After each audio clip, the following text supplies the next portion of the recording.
Hello student, I am SG sir. Today we will discuss about unit and dimension of charge and properties of charge. Now, Student, today topic name is unit and dimension of electric current and properties of electric charge. So first of all, we will start our lecture with the unit and dimension of electric charge. Unit of charge. As we know that electric current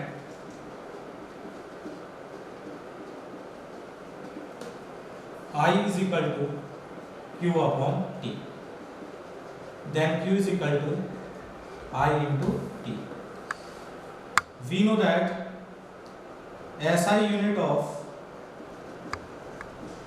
electric current is ampere and the unit of time is second.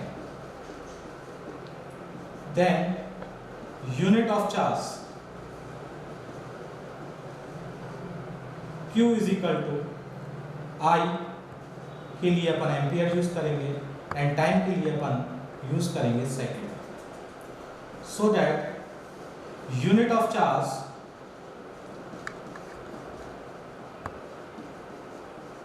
is ampere into second. It is also called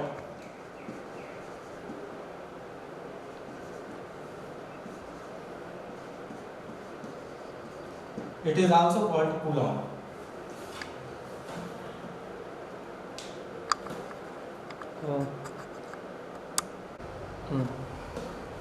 Now electrostatic unit of charge.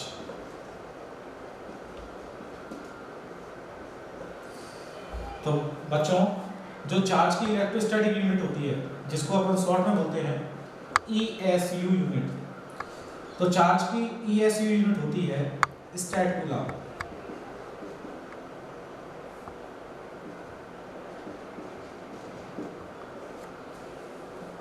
One coulomb is equal to 3 into 10 की power 9 stat coulomb.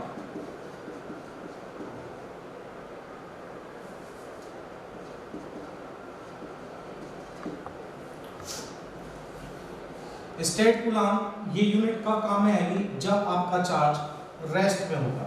अगर आपका charge rest में है तो उसकी जो electrostatic unit होगी वो होगी आपकी स्टेट कूलम, और ये है इसकी CGS यूनिट. ये चार्ज की CGS यूनिट है जिसमें फर्स्ट पार्ट है electrostatic unit of charge which is called ESU. ESU unit होती है चार्ज की स्टेट कूलम.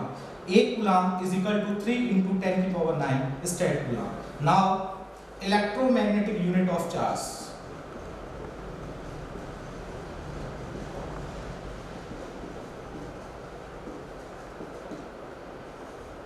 इसको शॉर्ट में बोलते हैं EMU, इलेक्ट्रोमैग्नेटिक यूनिट. ये यूनिट कब काम में आएगी CGS में? जब आपका चार्ज मोशन में होगा, और उस कंडीशन में जो EMU यूनिट होती है चार्ज की वो होती है आपकी एब्सोल्यूट कूलम.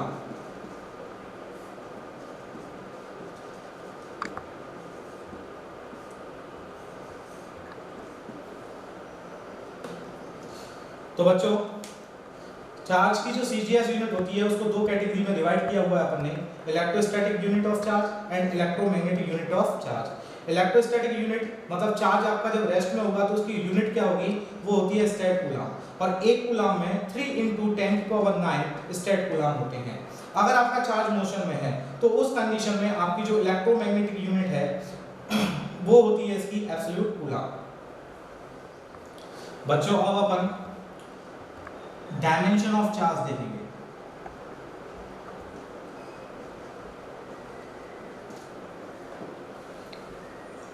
अपन को पता है Q इज इक्वल टू होता है I इंटू टी. Q का अगर अपन डायमेंशन निकालें तो करंट का जो डायमेंशन होता है उसको नोट करते हैं A1 से, और टाइम के डायमेंशन को डिनोट करते हैं t1 से, so that dimension of charge is a1 t1।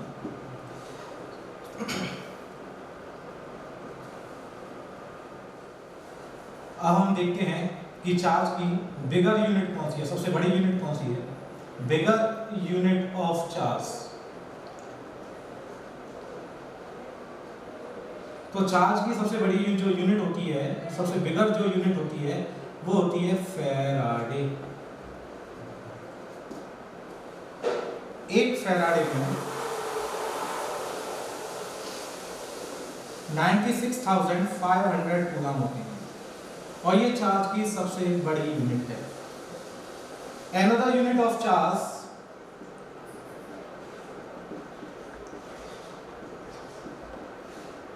(1 millicoulomb), which is equal to 10 to the power minus 3 coulomb.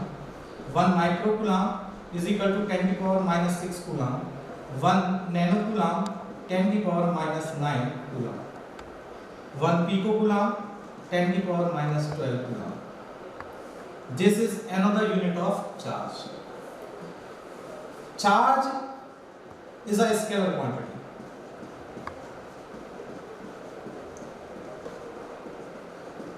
Charge जो होता है वो स्केलर क्वांटिटी होता है बिकॉज ये एल्जेब्रिक रूल्स को फॉलो करता है, ये वेक्टर रूल्स को फॉलो नहीं करता, इसलिए चार्ज आपका स्केलर क्वांटिटी है। हेलो बच्चों, अब बच्चों अपन पढ़ेंगे property of charge. Properties of charge.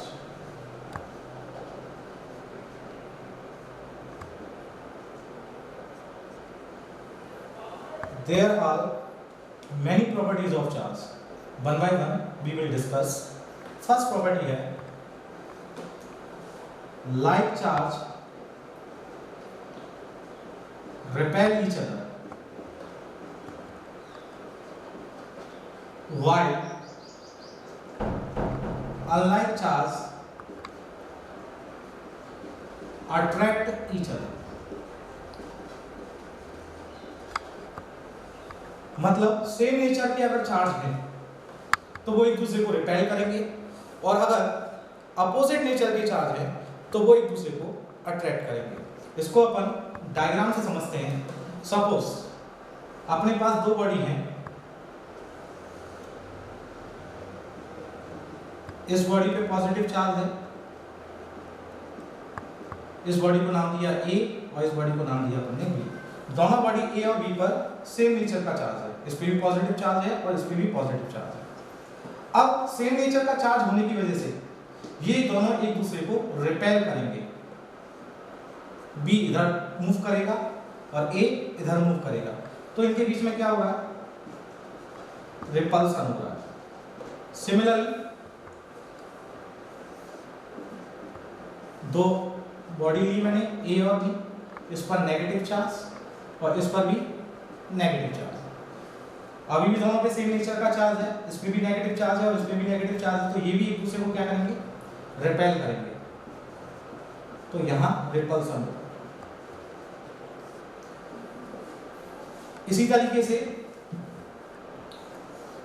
Body A body B, body A पर पॉजिटिव चार्ज है और बॉडी B पर नेगेटिव चार्ज है, तो ये पॉजिटिव चार्ज और ये नेगेटिव चार्ज दोनों अपोजिट नेचर के चार्ज है, तो दोनों एक दूसरे को अट्रैक्ट करेंगे। A और B एक दूसरे के क्लोज आएंगे, तो यहां लगेगा attraction.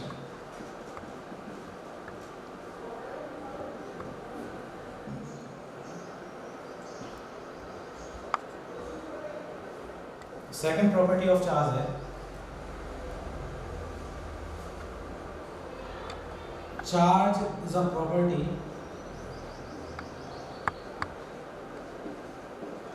of matter so that without mass charge is not possible.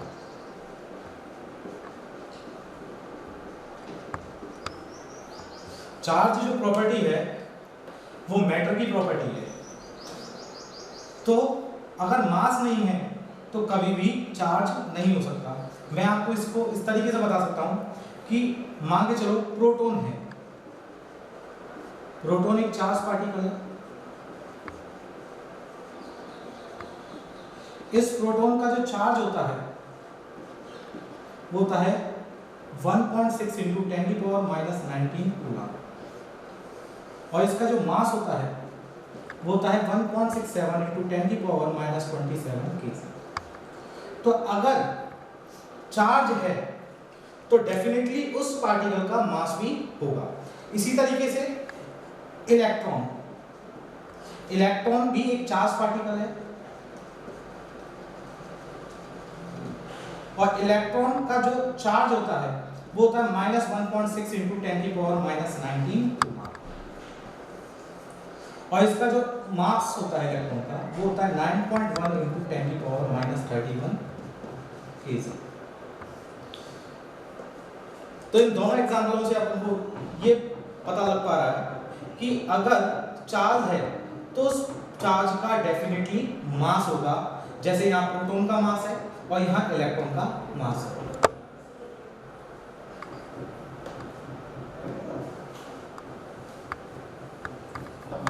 हाँ बच्चों, अपन चार्ज की थर्ड प्रॉपर्टी के बारे में पढ़ेंगे जिसको बोलते हैं एडिटिविटी ऑफ चार्ज।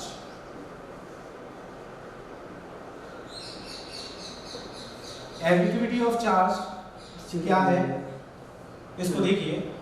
सपोज एक सिस्टम है और इस सिस्टम के अलग अलग पार्ट्स के चार्ज अलग अलग हैं। सपोज इस पार्ट का चार्ज Q1 है, इसका -Q2 है, इस पॉइंट का चार्ज Q3 है, इसका Q4 है और इसका -Q5 है। तो इस सिस्टम का जो नेट चार्ज होगा, टोटल जो चार्ज होगा, वो इस सिस्टम के इंडिविजुअल पार्ट के चार्ज के एल्जेब्रिक सम के क्या होगा, इक्वल। जो टोटल चार्ज होगा इस पूरे सिस्टम का वो इसके इंडिविजुअल पार्ट के चार्ज के एल्जेब्रिक सम के इक्वल होगा।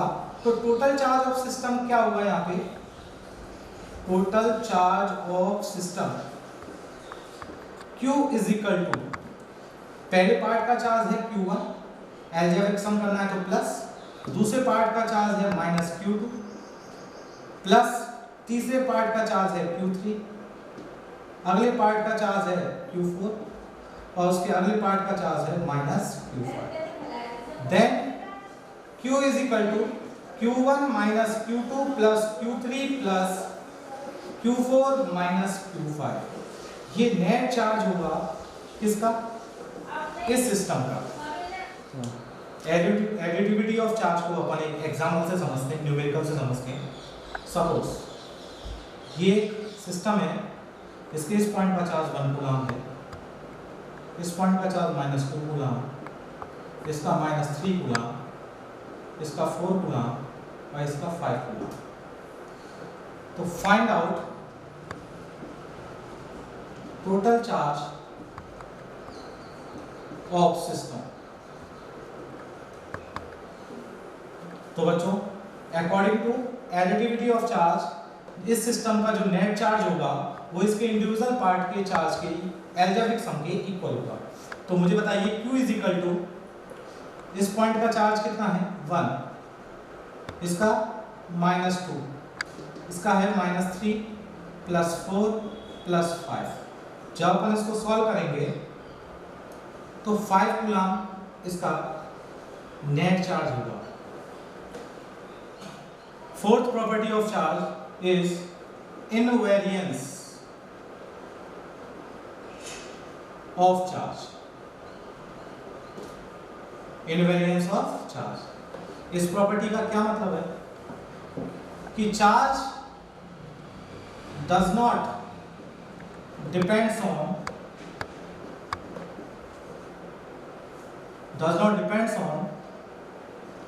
velocity of charge, and it also does not depends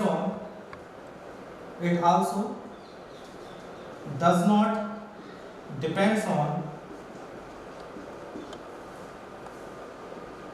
frame of reference।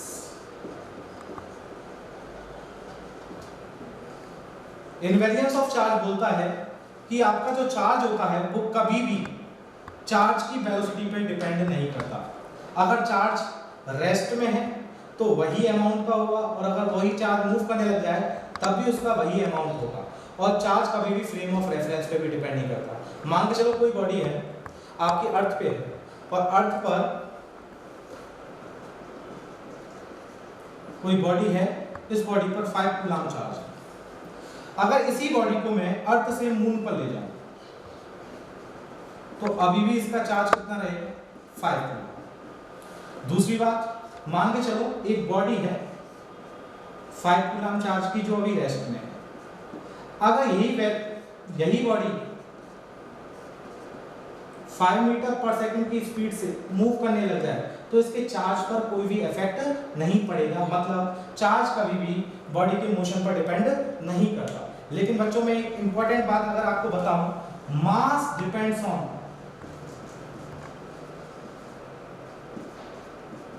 Velocity of body. जो मास होता है वो वेलोसिटी पे डिपेंड करता है बॉडी की पे। If velocity of body is nearly equal to speed of light, अगर उस बॉडी का जो वेलोसिटी है वो स्पीड ऑफ लाइट के अप्रॉक्स इक्वल है या उसके नियरर है, तो उस बॉडी का मास चेंज हो जाएगा। और उस बॉडी का जो मास होगा उसके लिए मैं आपको एक फॉर्मूला बताता हूं, m is equal to m not upon under root 1 minus b square upon c square. Here m not mass of body when body is in rest। जब बॉडी आपकी रेस्ट में है, रुकी हुई है, उस समय उस बॉडी का जो मास है वो m नॉट है। और जब बॉडी मूव कर रही है